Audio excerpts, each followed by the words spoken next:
Sayang kaagi karon. No kining sa kababay nga taga Mabulo, Cebu City. Ang atuang tatampo nagdasangan nga April. Ay, salamat. Makaulit ng taon. Oh, Boyax. Muli na ka? Oh, nga naman. At tuo sa itong amigo na ko dito sa liyugaw. Ipaabot ni mo. Ha? Nga naman? Nga kung siya importante ng isulti mo. Unsa man?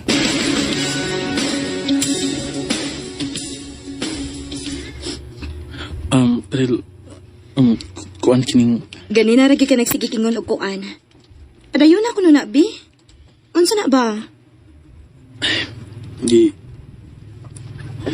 ikulbaan mong ko. Ha? Ikaw Rico no murag yung kag dili amigo. Ngano uy, sulti na dayon. I love you. Ha? Ang mau ay, ayaw pag sige ginanggaw, uy. Sulti na ba? Sige na, pagdali na, muli na ko. Lagi. Seryoso ko. I love you, April. Rico.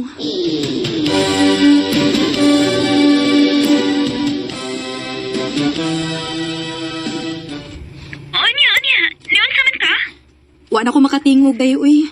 Nilakaw na lang kong diretso. Unsa? Nga naman? Na-shock man ko, Bi. Amaw. Chance sa unta to nimo kay crush kaya ka na nimo sa Rico, diba? Nga nagpadit pagid ka? Mahadlo ko nga maguba ang among friendship, day. Maong mas okay ran ako nga ingon ani na lang, mi. April.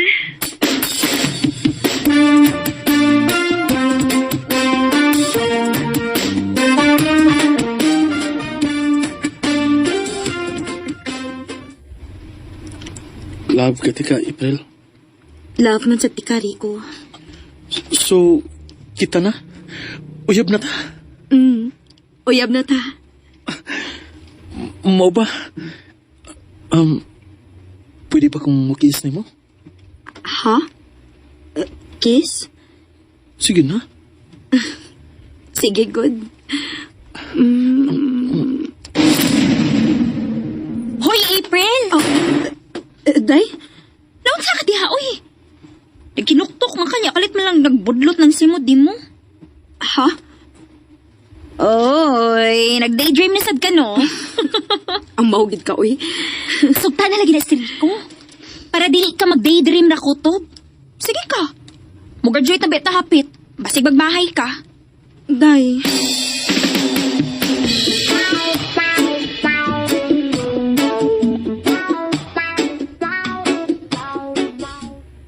Hindot, lagi ba sa hapit na human ang klase eh? Magsige na tag-practice para graduation. Sa? Oo. Makalaglaag na mga estudyante. Parang ikaw, good. Siglaglaag diri sa classroom. Siyempre, naam ka. Ay, kilig ko na rin. Kaluod di mo, uy. Day April, tingog sa diha, uy. Ha?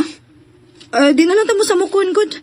Maikog ta ninyong duha ni Boyax, uy. Ana, agad April. Support din na mo. Asa man day si Rico? Wa lagi mo mag-uban. Wa siya ron. Nagsugat sila sa iyang iyaan sa airport. Naabot man gikan sa Manila. Aron, dadon na siya badong balik dito. Mular ka si Rico sa Manila.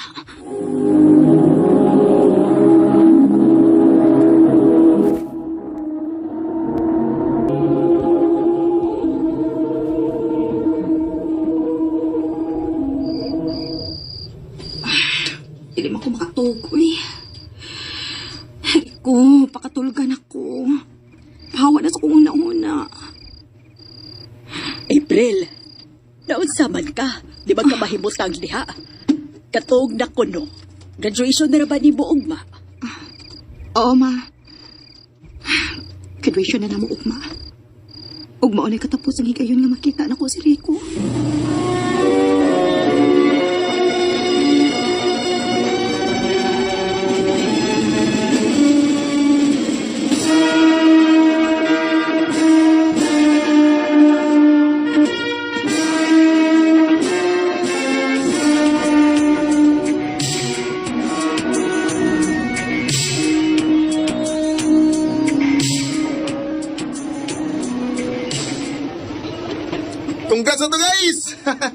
Congrats na to!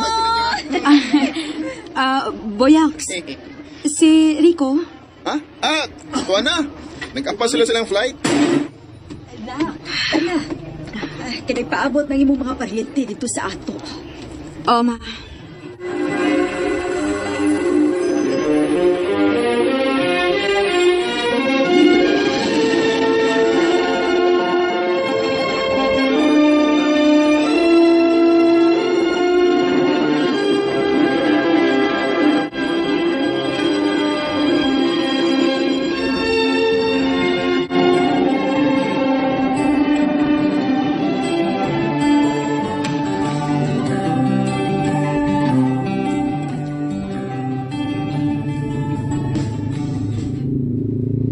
Nak, padong fiesta din sa ato. Pwede ka muli sa trabaho, anak. Sabado man na, ma, di ba? Oh, may duty ka, anak. Wa ko'y duty, anak, ma.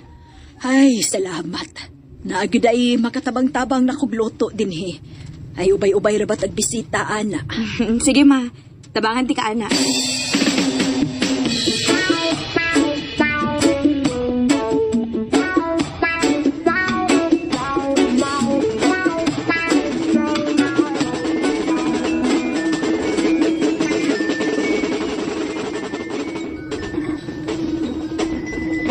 Pagkuha pa mong pagkaon, ha?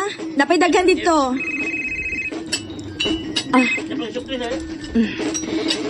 Oh, Day. Day, where are you?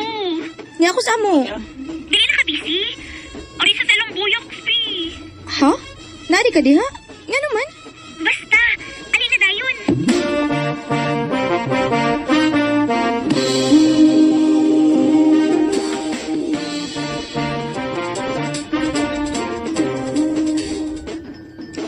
Salamat gini ari giga April. Siha ni mo eh. Tagsar mo ko kita ni mo. Nga dool raman unta inyo din sa amo. Dali dali. Niya sila sud. Busy lagi bitaw kaayos traba. Oh. Rico? Hi, April. Kagwapo niya. Misabot siya kagwapo. Nauli na day ka? Kanos alang? Ito may aging si Mana. Si Lauren Dihay. Akong fiancé. Fiancé. Day, magkuha sa tag-soft drinks na. Dali!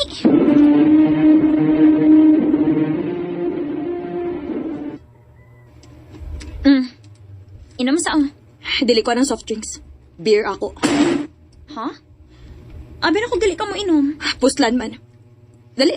Mag-ablit ang beer.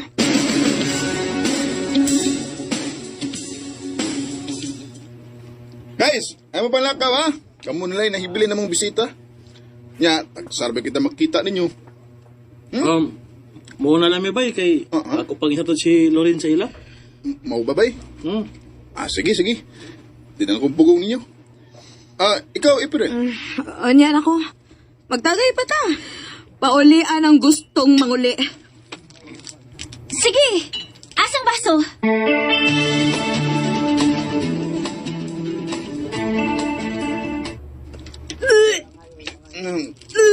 April, murag na sobraan niyo ka. Natunga naman dyan si Risa. Bay, nasok ka lang. Ako bahala ni April. Oh, bay. Ibalik na yun ka. Ako na ihatod niya sa ila. Dili ko. Buhera ko ko. Sige problema ni mo. Kuan, atuon dyan ako sa Risa, ha? Ha? Dali. Sige problema ni mo. Anong hubog man kay ka? Sabi sa labot ni mo. O gano'n yung amang ka din eh. Ewan fiancé mo at man na ayaw ako.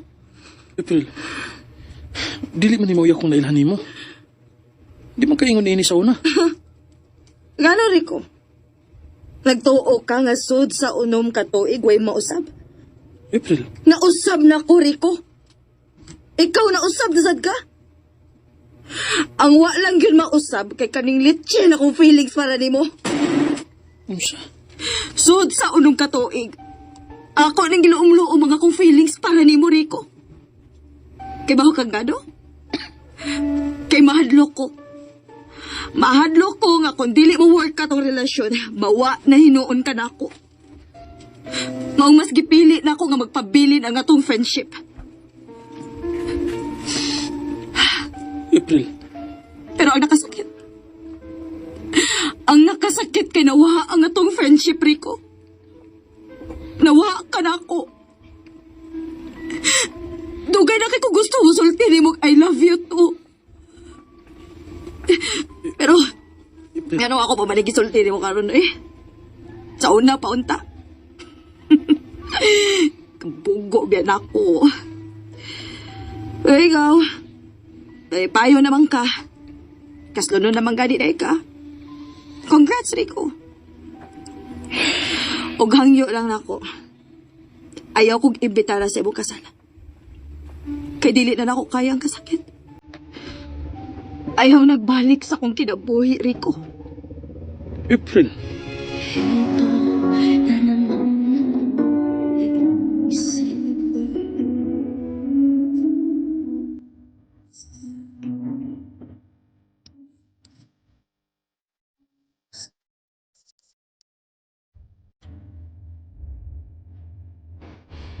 Sa tibuok na akong kinabuhi, usa sa pinakadako na akong gimahayan, gawa ko musulti dayon ni Rico sa akong feelings para niya. Ug pusnan man nga kaslo na siya laing babae, mas gipili na lang nako nga dili na lang gyud mi magkita pag-usaba. Dini na lang kutob, ug daghang salamat sa pagtagading akong tampot. More power, RMN.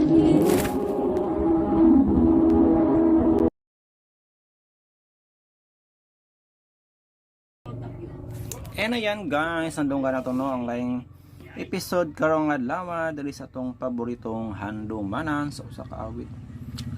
Kaagi ni April guys no. Nga na in love sa iyang amigo guys, pero high school crush niya no. Pero atol sa ilang graduation maupod no ang adlaw nilakaw si kuan guys kinsa tong lalaki di ba? Pero nilabay na lang ang 6 years, wala gyapon siya naka-move on no. Kay love gyapon niya guys.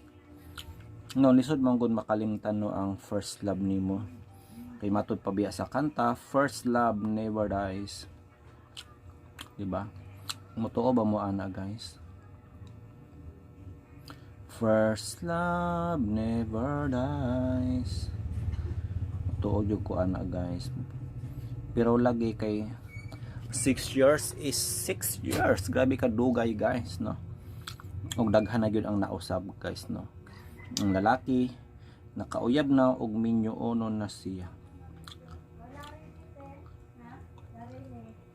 Monong dili pwede guys no nga mahimong sila. Kay daghan na nga usab ug matud pa niya ayaw ko imbitara sa adlaw sa imong kasal. Di ba? Kay syempre sakit kay na nga part guys no sa Tinder, ilabi na kay na in love siya og knowing nga kaslo no na kinino sa laing binuhat. Mao nang wa na siya laing mahimo no kung dili mag move on.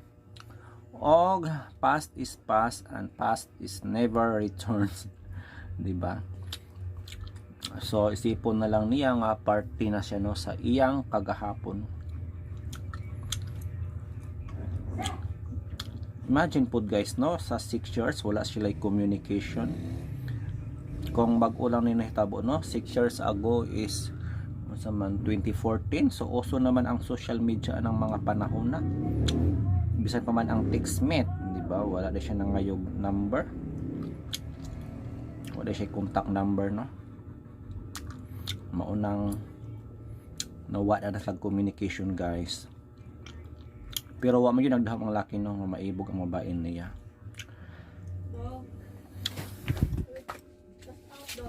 Pila man?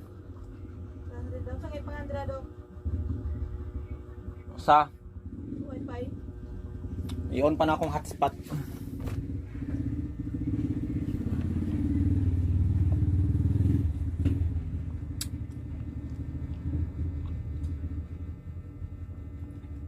Realme C3.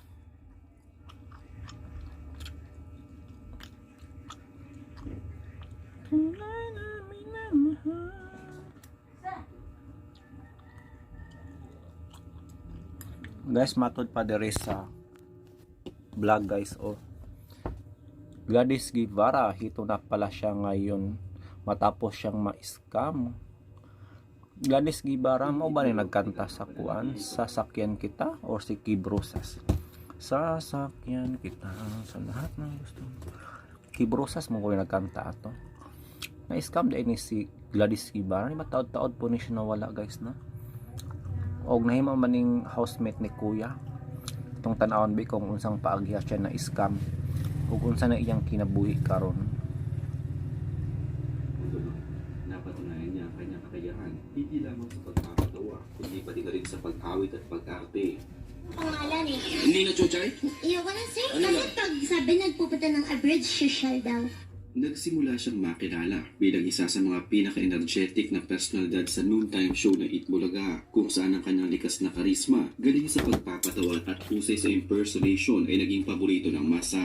Ngunit higit pa sa kanyang pagiging aliw sa telebisyon, si Gladys ay isang simbolo ng lakas ng loob at pagbabago. Matapang niyang hinarap ang mga hamon ng buhay mula sa personal na pagsubok sa kalusugan.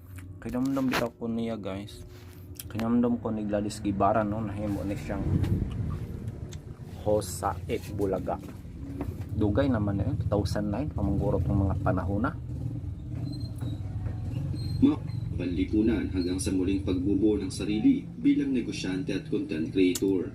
Sa kabila ng lahat, nanatili siyang totoo sa sarili at sa kanyang mga tagahanga na patuloy siyang minamahal at hinahangaan. Ang kanyang kwento ay hindi lamang tungkol sa tagumpay sa entablado, kundi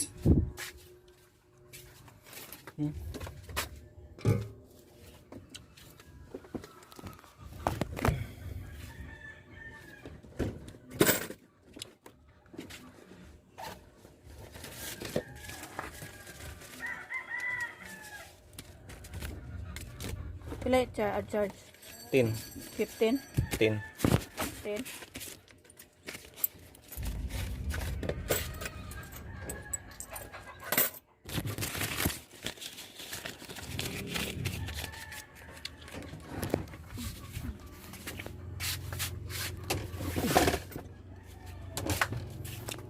So padayon sa guys be. Unsa na yung mga ganap sa kinabuhi ni Gladys Guevara karon? ang inspire maraming Pilipino na sa bawat pagbagsak may kakayahan tayong bumangon, magpatawa muli at magpatuloy. Hey new users, get up to 99% off plus free shipping on Shopee. Click the new user exclusive banner and click Tuloy. Nagsimula si Gladys bilang voice impersonator at komedyante sa GMA Network. Naging regular host at segment performer siya sa Eat Bulaga mula 1999 hanggang 2007, Uy. kung saan tumatak ang kanyang karakter na Kadugay Chuchay. ba di ay? 1999 hanggang 2007? 2001, 2, 3, 4, 5, 6, 7. 8 years pala siya, no? Regular host, 8 years. Grabe. Kilala siya sa makukulit na banat at comedic timing. Kinatuwaan siya ng bayan sa noontime, espesyal na sa bahagi ng Bulagaan kasama si Jano Gibbs. Noong Enero 2007, nagbitiw siya sa programa dahil sa mga problema sa kalusugan gaya ng bulging disc at scoliosis. At upang maiwasan ang Siya pala mismo guys ang nagbitiw no sa iyahang trabaho. Sa Eat Bulaga o wala siya na ano na football. Na football na ibig. Alat na relasyon sila ni Jano, isang usaping maring itinanggi niya. Kasabay ng kanyang comedic career, pumasok si Gladys sa mundo ng musika bilang lead vocalist ng banda niyang Gladys and the Maxers with K. Isa sa pinakamalaking hit nila ay ang Sasakyan Kita, ni sinulat ni Lito Camu at naging lagi bantog pa sa sinugdanan guys. Kaingon ko siya ang nagkanta no sa Sasakyan Kita. Siya gid pala guys. Usa siya sa mga nagkanta. Gladys and the band og Kibrosas. Daghan ni sila kay sagot-sagot ba itong kanta. viral dahil sa nakakaliw nitong lyrics at pasiklab na performance.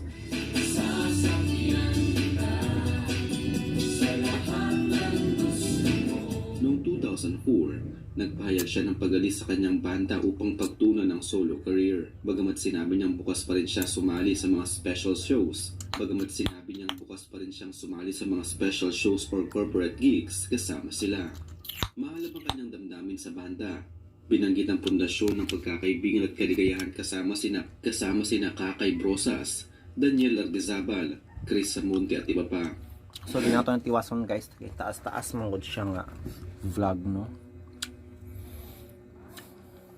So grupo pala sila guys nung nga nagkanta sa Sasakyan Kita. Ug usa sa mga nagkanta si Gladys Guevara no. Og original composition ni may lain pa ba? Lito Kamo. Matud pa ni commentary guys. Sinchan, huwag kayo maniwala dito sa page na ito, maka-content lang gagawa ng kasinungalingan.